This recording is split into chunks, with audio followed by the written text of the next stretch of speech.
So we'll go ahead and get started. For those of you who are able to join us, we are recording this and we will be posting this video online for other people to view. And if you have any questions, it's helpful for us to discuss those things and for those who log in later. I'm just going to spend some time covering the opportunity. You feel free to stop and ask me questions or put them in the chat. But I will go over the overall grant opportunity relatively briefly and then leave time for questions for anybody that has them. So first, welcome. My name is Mitch Wong. I'm the director of the Office of Physician Scientist Career Development. This is a new office in the Dean's office to help support physician scientists in the School of Medicine. We have engaged in a number of new activities to help support physician scientists, and this is one of our new opportunities. We've received a lot of feedback from faculty and department leadership, school leadership, to understand what are the challenges, and of course, funding is one of those particular challenges. So the bridge opportunity was designed to help our faculty, and particularly those who are early faculty, emerging, and on their trajectory for independence. For this funding opportunity, the sort of the highlights are a relatively quick turnaround with an application due date on January 19th. And our hope is to be able to award faculty by early February, with the goal of the funding period starting by March 1st. The overall design of the bridge opportunity is to support faculty in that transition, particularly those who've had a relatively recent NIH grant application that was reviewed but not funded. And individuals can apply for funding up to $100,000 for the 1-year period. I'll just go briefly over the requirements and the eligibility issues. So faculty need to have a full-time appointment in the David Geffen School of Medicine. They can be at the faculty level or at a fellow or resident level, and that includes clinical instructors. The ideal goal is to help individuals who have submitted an NIH application but need more time for resubmission, or it may be a new submission on the same grant application. And there is some flexibility. Ideally, we would like individuals to have a plan to resubmit that NIH application within the next 12 months, but a shorter time period would be preferable. We'll talk a little bit about sort of why there's flexibility and how you might justify that. But overall, our selection will be based on individuals who are proposing promising research with grant applications that have addressable concerns. We will prioritize individuals who are working on innovative and highly significant research topics. And the primary criteria is we're trying to support individuals who just need a little bit more support to help them in this period where they may, for example, be collecting more data or conducting additional experiments for the preliminary data section. The review will be conducted by several senior faculty across the School of Medicine. And then our final decisions will be based on those evaluations. Plus, we will be asking your department chairs for co-funding of the opportunity. So the total budget may add up to $100,000, and the Dean's office will cover 50% of those costs. We'll expect the department to cover the remaining 50%, and we will approach the department chairs for that support. I'll just talk briefly about what we're requiring as part of the application. Most of the items here listed should be items that require just you to submit what you have. So a copy of the NIH application, a copy of the NIH summary statement, your current NIH biosketch. And one thing I should just remind you, it's important to make sure that your biosketch is updated with an accurate and updated PubMed link to all of your publications. We will ask for a other support page, and then items 5, 6, and 7 are really the items that you need to spend a little bit of time preparing for this application. Item 5 is a budget for the Bridge Award and a budget justification, a 1-page maximum statement of how this Bridge Grant will help you strengthen your NIH application, and item 7 is a project timeline for the Bridge Grant. As I mentioned before, the deadline is January 19th, and our goal is to try to turn around the reviews very quickly. One thing I did mention is around the resubmission timeline. So ideally, we would like to see your plan to resubmit within the next 12 months. But in that last item here, in item 7, you should have in your timeline your plans for resubmission, and in your statement, it would be advisable to describe exactly how you're going to use that time in the next year or so to strengthen your application, and exactly how that application and the additional research resources will help you make a stronger application. So I'm going to stop there and open it up for questions. If you have specific questions, feel free to turn on your video and ask, or put your question in the chat.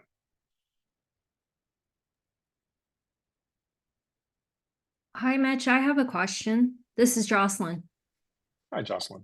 Hi. If you submitted like an R01, then and you got your score back, or it was unscored, does that influence whether or not, like, how does your score on your R01 or your percentile kind of give you an idea of who's going to get funded for this? There will be a lot of different factors that come into play here. I know that NIH review, study section reviews can be a little bit of a capricious process, a little bit of a luck of the draw who you get as reviewers. So obviously having a grant that's been unscored can mean a lot of different things. We would look very carefully at your critiques that you've received, and it would be wise to describe exactly what you think are the bigger critiques and how they're addressable. To that extent, obviously a grant that is close to, gets scored but is close to the funding line but doesn't get quite funded, we'll look at those reviews as well in the same light as to what the critiques are, how serious are they, and are they adjustable.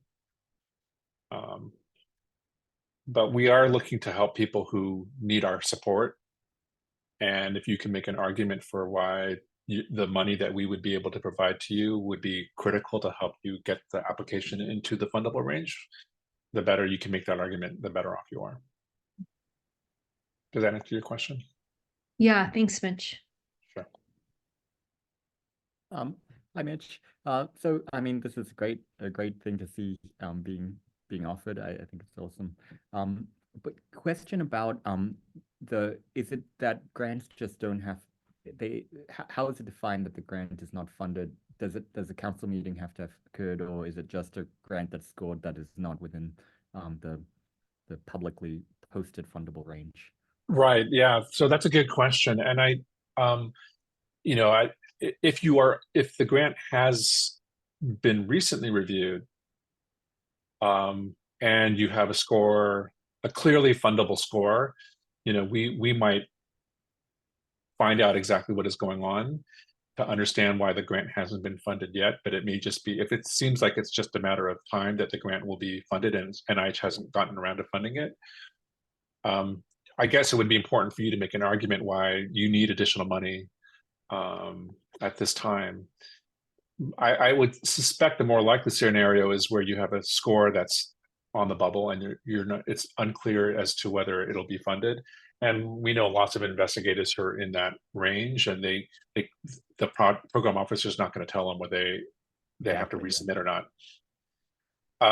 Again, it would be important for you to describe your conversation with the program officer and the likelihood of you being funded. We fully anticipate that there may be individuals who are going to be in that range, and we would fund them just to ensure that if they have to resubmit, they're prepared to address the concerns. If probably the best case scenario for that individual is if we give you money and you then find out a month later that you get funded by NIH, then the money that we get, that we earmarked for the bridge grant, can be used for someone else. Yeah. Yes. Okay, great.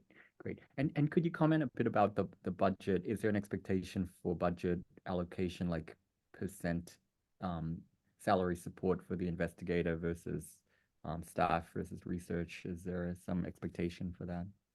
I think you certainly can earmark some of the budget for your salary support. That would be appropriate. It would be, if your salary is covered and you just need it for project support, that would be fine too.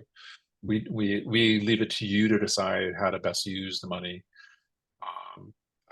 to get you over the hump and get you funded at NIH. Great, thanks. Thanks for hosting this and doing this. I had a question. How hard is the deadline for mid 22 for the review? So I have a summary statement from February 22. Just resubmitted it actually the last cycle. So I'm not going to hear until basically February of 24. So I know they're going to come back and be like, well, we want this, this, and this. And so would I be able to say, you said, well, look, if it goes through, then okay, no, that's fine. But if they come back and say, well, we still want preliminary data on these areas, can I make that anticipation or the explanation that I anticipate, we want to cast a wide net, and we're trying to help as many faculty as we can help. I think in the specific scenario that you provided, it would, I don't think we can see a way to help you here if you have a grant that's under review and you don't quite have your reviews back. Even if you have a prior review and you've already resubmitted, obviously we would ask to, if you have that resubmission under review and you don't have a score yet, that's problematic for us to help you here. But to sort of give you the long-term view, this bridge grant is our first opportunity. We hope to be able to extend this bridge grant opportunity again. And I don't know when the second round will be, but it's possible we will have a second round later in the year, and it won't be like a whole year before we have another bridge grant. So I would say cross your fingers. Let's hope you get funded on this next round, and keep us posted on your score. Did that answer your question? Yeah. All right. Because then I have all right. Because there's that one clearly would clearly benefit from having the extra funds to carry out that next, an additional set of experiments, rather than saying like, okay, this is other data we have. Because there's another application I have that I got reviews on to a different institute.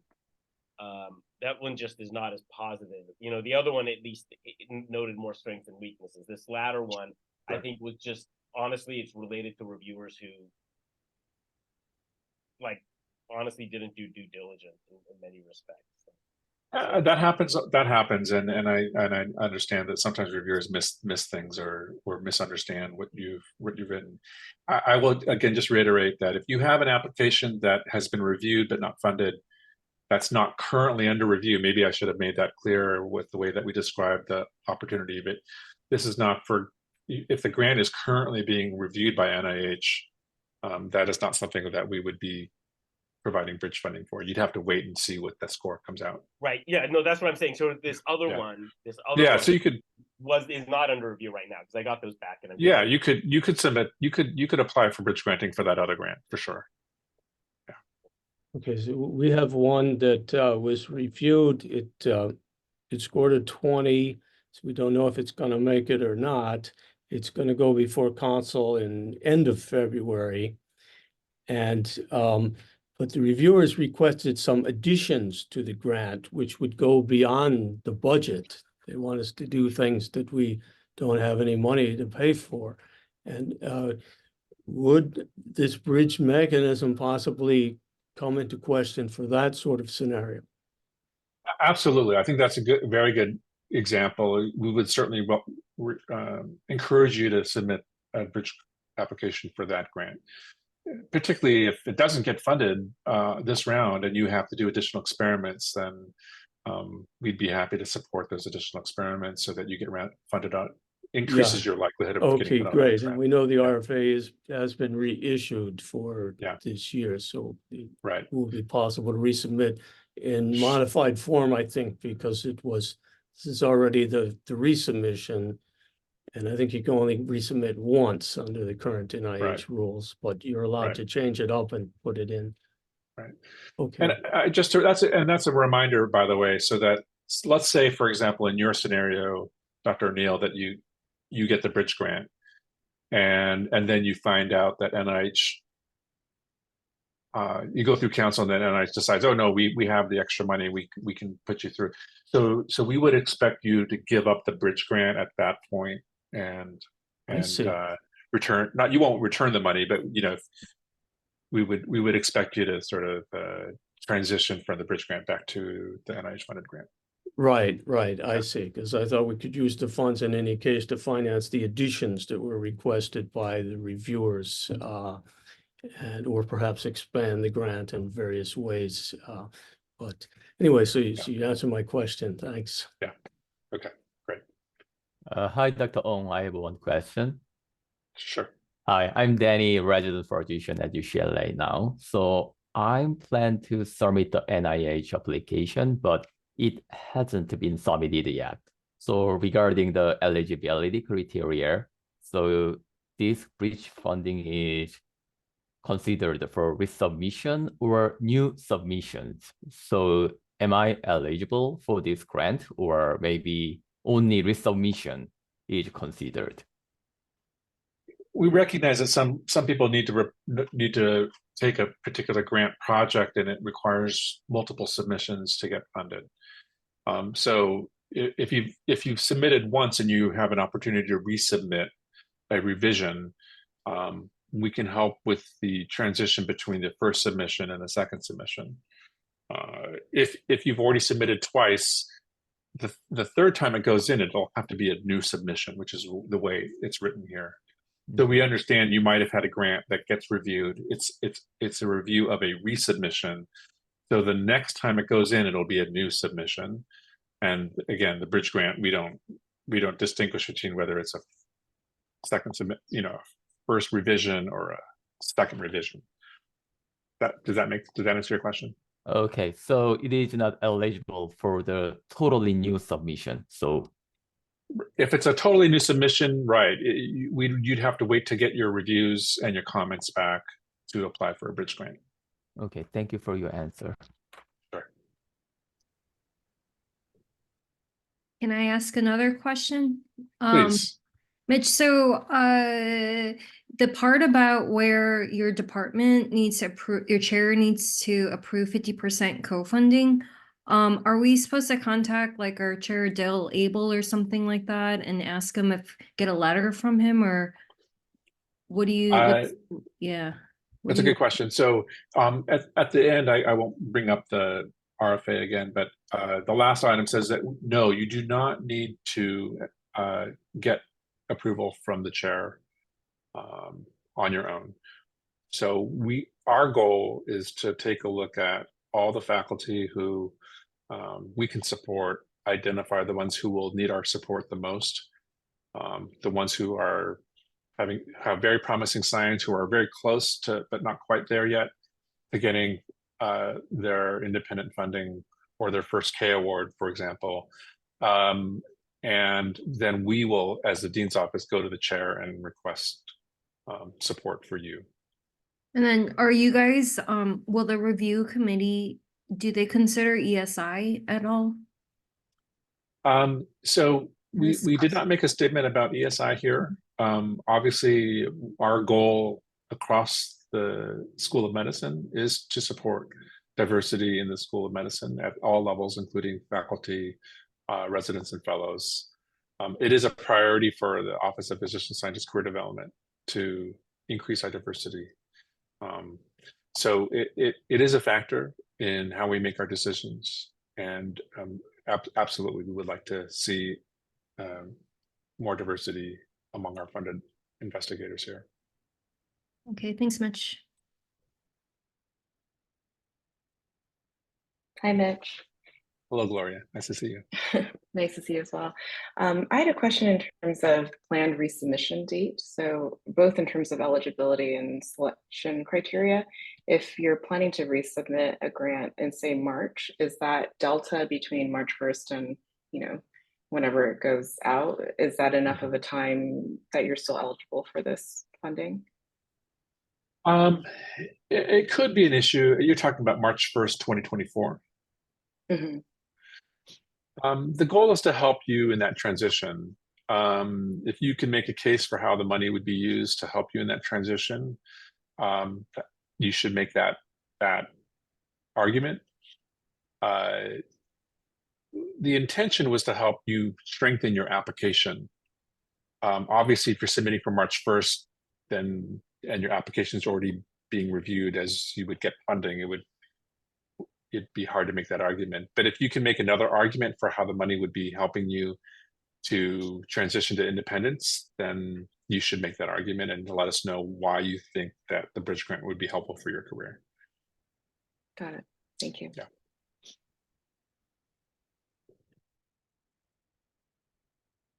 So I think maybe the audience here is out of questions. If you come up with more questions, or maybe Jocelyn, you have one more? No question. Sorry, Mitch. Okay. I was just going to say that if you have more questions, please feel free to reach out to us. I'm going to share my screen so you can see the link again here. At the bottom is our email address for our office for Physician Scientist Career Development. So any questions about the Bridge Grant opportunity, please send a message to this email address and we will respond as quickly as we can. If you have other questions for our office, if you're needing other types of support, if there are other things that you think our office can be doing to help you in your career, feel free to reach out to us. We're happy to do that. And I'll also make a plug for our grant writing boot camps, which is another resource. The grant writing boot camps are opportunities to help you write your first K or your first R award. These are group writing sessions that last roughly 11 sessions, 10 to 11 sessions. We typically have anywhere from 3 to 8 faculty together in a room, meeting weekly, and we take you from the very start of writing a grant from the specific aims to the very end, including budgets and letters of support and that kind of thing. We've been doing this for the last several months, and I think it's been very well received. If you're interested in applying, let me just put it in the link here. I'll put it in the link and then I'll see if I can put it on here. Let me see here.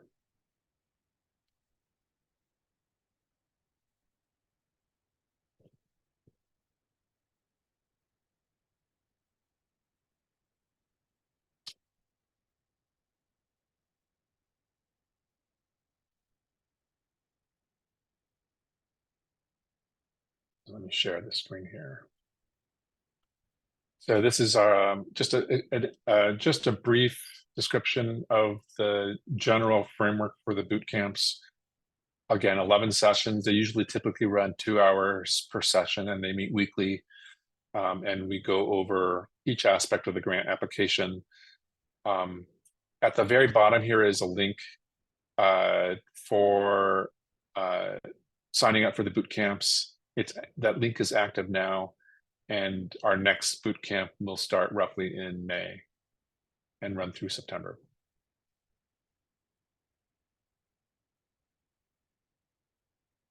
All right, so I thank you all for joining us, and again, please feel free to reach out to us if you have further questions or requests. Thank you. Thanks, Mitch. Thank you, Mitch. Thank you so Thanks, much. Mitch. Bye. Take care.